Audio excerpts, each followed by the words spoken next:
ప్రముఖ నటి బీజేపీ నాయకురాలు జయప్రద కోసం ఉత్తరప్రదేశ్ పోలీసులు తీవ్రంగా గాలిస్తున్నారు. 2019లో ఎన్నికల ప్రవర్తన నియమావళి ఉల్లంఘనకు సంబంధించి ఆమెపై 2 కేసులు ఉన్నాయి. దానిలో విచారణకు హాజరు కావాలని పలుమార్లు కోర్టు ఆదేశించినా ఆమె హాజరు కాలేదు.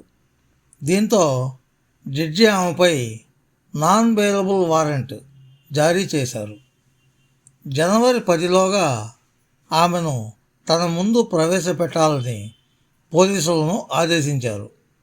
దీంతో రాంపూర్ ఎస్పీ ఆమెను వెతకడానికి ప్రత్యేక బృందాన్ని ఏర్పాటు చేశారు. అయితే ఆ బృందం కూడా ఆమె ఆచూకీని కనిపెట్టలేకపోయింది. ఏప్రిల్ 19, 2019న జయప్రద ఎన్నికల నియమావళికి విరుద్ధంగా యూపీలోని స్వర్ ప్రాంతంలో ఉన్న నూర్పూర్ గ్రామంలో రోడ్డును ప్రారంభించారు. పిప్లియా మిశ్రా గ్రామంలో జరిగిన బహిరంగ సభలో అభ్యంతరకర వ్యాఖ్యలు చేశారు. ఫ్రెండ్స్, ఈ వీడియో మీకు నచ్చితే లైక్ చేయండి, మీ మిత్రులకు కూడా షేర్ చేయండి. మా ఛానల్కి మొదటిసారి వచ్చినట్లయితే సబ్స్క్రైబ్ చేసి పక్కనున్న బెల్ ఐకాన్ని యాక్టివేట్ చేయండి.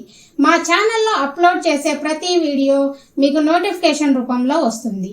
Thank you friends. Thank you very much for watching this video. Bye bye.